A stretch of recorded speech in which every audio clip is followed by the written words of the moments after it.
በስመ አብ ወወልድ ወመንፈስ ቅዱስ አሃዱ አምላክ።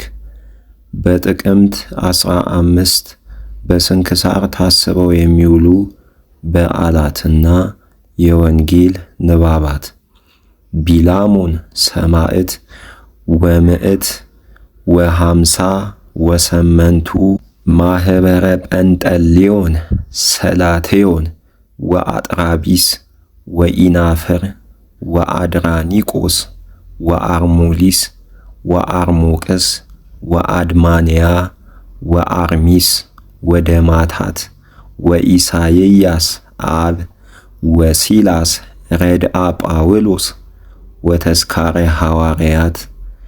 ዘነግ ምስባክ መዝሙር 1 ከቁጥር 5 እስከ 6 ወበእንተዝ ኢይትነስኡ ረሲአን እምደይን ወኢ ኃጥኣን ውስተ ምክረ ጻድቃን እስመ የአምር እግዚአብሔር ፍኖቶሙ ለጻድቃን። የቅዱስ ሉቃስ ወንጌል ምዕራፍ 10 ከቁጥር 8 እስከ 13 ያለው ኃይለ ቃል እንዲህ ይላል። ወደ ማናቸውም ከተማ ብትገቡ የዚያ ከተማ ሰዎችም ቢቀበሏችሁ ያቀረቡላችሁን ብሉ፣ በውስጧም የሚገኙትን ድውያንንም ፈውሱ፣ የእግዚአብሔርም መንግሥት ወደ እናንተ ቀርባለች በሏቸው። ነገር ግን ወደ ማናቸውም ከተማ ብትገቡ የዚያች ከተማ ሰዎችም ባይቀበሏችሁ ወደ አደባባይዋ ወጥታችሁ የእግራችሁን ትቢያ አራግፉ፣ እንዲህም በሉ፣ ከከተማችሁ የተጣበቀብንን ትቢያ እንኳን እናራግፍላችኋለን።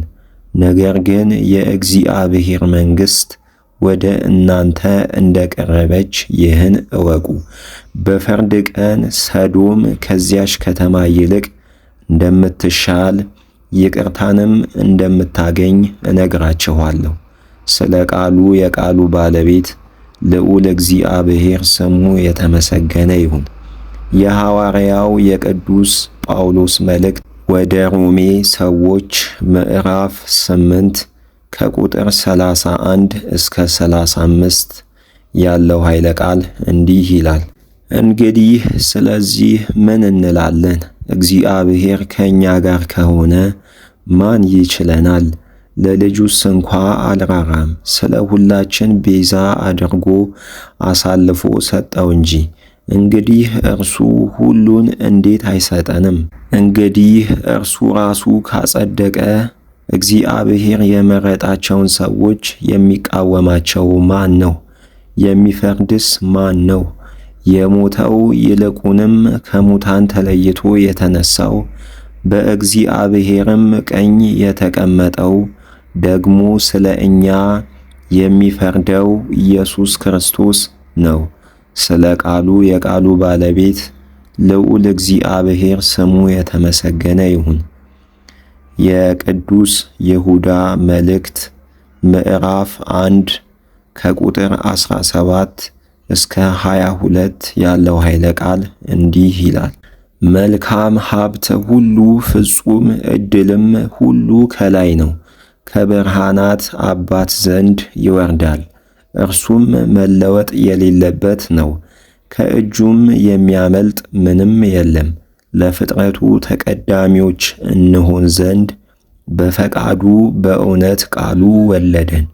አሁንም ወንድሞቻችን ሆይ ሰው ሁሉ ለመስማት የፈጠነ ለመናገርም የዘገየ ለቁጣም የዘገየ ይሁን።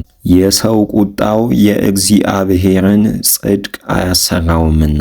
አሁንም ርኩሰትን ሁላ ክፋትንም ሁላ አስወግዷት፣ ነፍሳችሁንም ማዳን የሚችለውን በልባችሁ የተዘራውን ቃል በየዋህነት ተቀበሉት።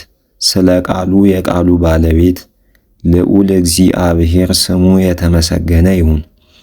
የሐዋርያት ሥራ ምዕራፍ 15 ከቁጥር 22 እስከ 30 ያለው ኃይለ ቃል እንዲህ ይላል። ከዚህም በኋላ ሐዋርያትና ቀሳውስት ሕዝቡም ሁሉ ከጳውሎስና ከበርናባስ ጋር ወደ አንጾኪያ የሚልኳቸውን ሰዎች ይመርጡ ዘንድ ተስማሙ። ከባልንጀሮቻቸው መካከልም የተማከሩትን ሰዎች በርናባስ የተባለ ይሁዳንና ሲላስን መረጡ። እንዲህ የምትል መልእክትም በእጃቸው ጻፉ። ከሐዋርያትና ከቀሳውስት ከወንድሞችም በአንጾኪያ በሶርያና በኪልቅያ ለሚኖሩ ከአሕዛብ ላመኑ ወንድሞቻችን ትድረስ። ሰላም ለእናንተ ይሁን፣ ደስ ይበላችሁ። ያላዘዝናቸው ሰዎች ከእኛ ወጥተው ትገዘሩ ዘንድና የኦሪትንም ሕግ ትጠብቁ ዘንድ ይገባችኋል ብለው በነገር እንዳወኳችሁና ልባችሁን እንዳናወጡት ሰምተናል። ሁላችን ከተሰበሰብን በኋላ በአንድ ቃል በየን። አንድ ሆነንም ከወንድሞቻችን ከጳውሎስና ከበርናባስ ጋር ወደ እናንተ የምንልካቸውን ሰዎች መረጥ። እነርሱም ስለ ጌታችን ስለ ኢየሱስ ክርስቶስ ስም ሰውነታቸውን አሳልፈው የሰጡ ሰዎች ናቸው።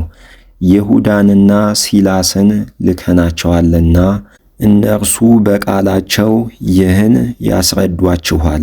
ሥርዓት እንዳናከብድ ሌላም ሸክም እንዳንጨምር መንፈስ ቅዱስ ከእኛ ጋር ነውና፣ ነገር ግን ይህን በግድ ትተዉ ዘንድ እናዝዛችኋለን። ለአማልክት የተሰዋውን ሞቶ የተገኘውን ደምንም አትብሉ፣ ከዝሙትም ራቁ። በራሳችሁ የምትጠሉትንም በወንድሞቻችሁ ላይ አታድርጉ። ከእነዚህ ሥራዎች ሰውነታችሁን ብትጠብቁ በሰላም ትኖራላችሁ። ደህና ሁኑ። ስለ ቃሉ የቃሉ ባለቤት ልዑል እግዚአብሔር ስሙ የተመሰገነ ይሁን። ምስባክ መዝሙር 21 ከቁጥር 22 እስከ 23 እነግሮሙ ስመከ ለአሃወየ ወበማእከለ ማኅበር እሴብሐከ እለ ትፈርህዎ ለእግዚአብሔር ሰብህዎ። የቅዱስ ማቴዎስ ወንጌል ምዕራፍ 18 ከቁጥር 12 እስከ 21 ያለው ኃይለ ቃል እንዲህ ይላል። ምን ትላላችሁ? 100 በጎች ያሉት ሰው ቢኖር ከመካከላቸውም አንዱ ቢጠፋው 99ኙን በተራራ ላይ ትቶ የጠፋውን ሊፈልግ ይሂድ የለምን? እውነት እላችኋለሁ ባገኘው ጊዜ ካልጠፉት ከ99ኙ ይልቅ ጠፍቶ ስለተገኘው ፈጽሞ ደስ ይለዋል። እንዲሁም ከእነዚህ ከታናናሾቹ አንዱ እንኳ ይጠፋ ዘንድ በሰማያት ባለው አባቴ ፊት አይፈቀድም።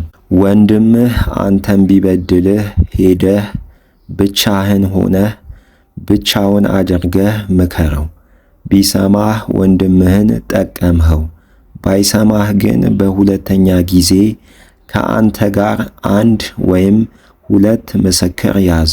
ነገር ሁሉ በ2 ወይም በ3 ምስክር ቃል ይጸናልና። እነርሱን ባይሰማቸው ግን ለቤተ ክርስቲያን ንገራት። ቤተ ክርስቲያንንም ባይሰማት እንደ አረማዊና እንደ ቀራጭ ይሁንልህ። እውነት እላችኋለሁ በምድር የምታስሩት በሰማይ የታሰረ ይሆናል፣ በምድርም የምትፈቱት በሰማይ የተፈታ ይሆናል።